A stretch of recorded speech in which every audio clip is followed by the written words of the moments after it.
Bonjour les incarnés, je suis le devin chinois blanc, bienvenue dans l'unité énergétique de l'humanité. Aujourd'hui nous allons parler de l'énergie 9, petite apprivoisée, composée du ciel en bas et du vent en haut, de Bernard Werber et de Michel Onfray, d'Émeric Caron et d'Ariel Dombasle. Parmi les 64 énergies du Viking, il y a deux paires qui sont appelées petites et grandes, selon qu'elles se développent en stratégie yin ou en stratégie yang. À la stratégie yin de l'énergie 9 petite apprivoisée répond la stratégie yang de l'énergie 26 grand apprivoisée. Et à la stratégie yin de l'énergie 62 petit excès répond la stratégie yang de l'énergie 28 grand apprivoisée.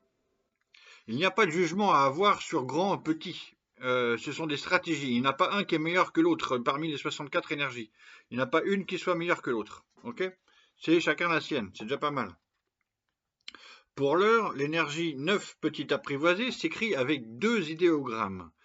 L'idéogramme Xiao signifie petit et l'idéogramme Xu parle de nourrir, élever et prendre soin des animaux.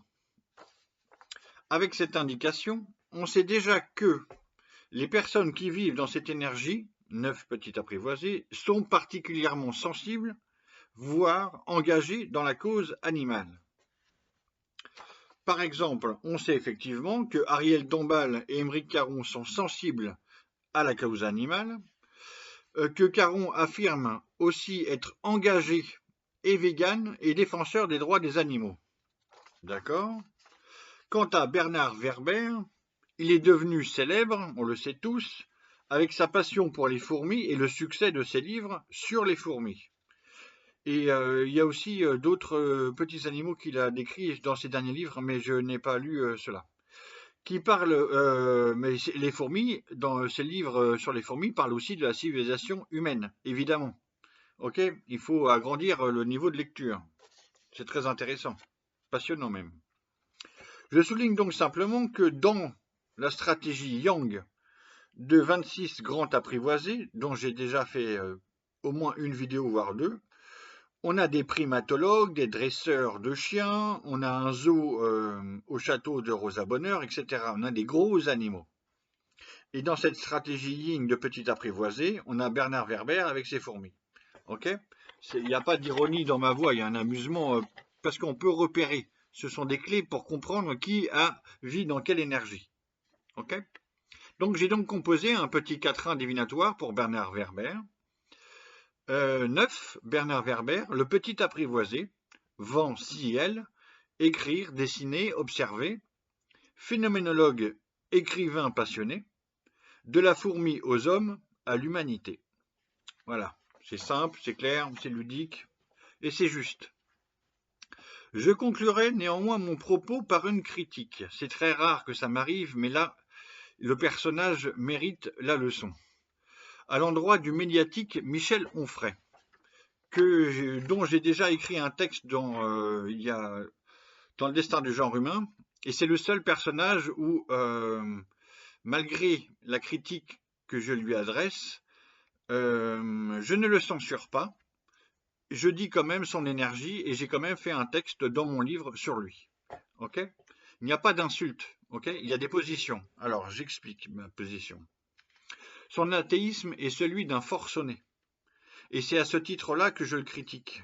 Parce qu'il est public, il publie des livres pour des lecteurs. Son athéisme est dangereux.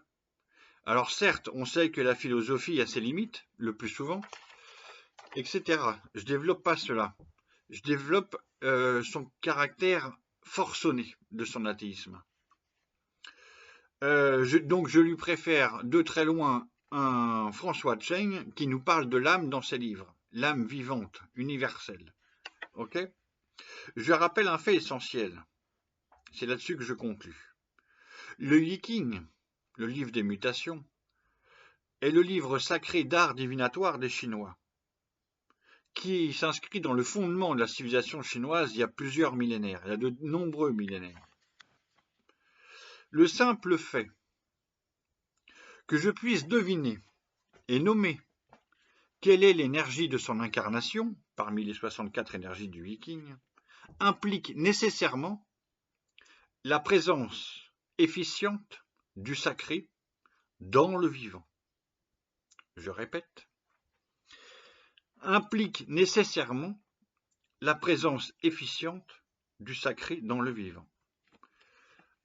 Je n'essaye pas de vous convaincre, je vous dis que si vous n'avez pas compris, c'est à vous de comprendre. Merci.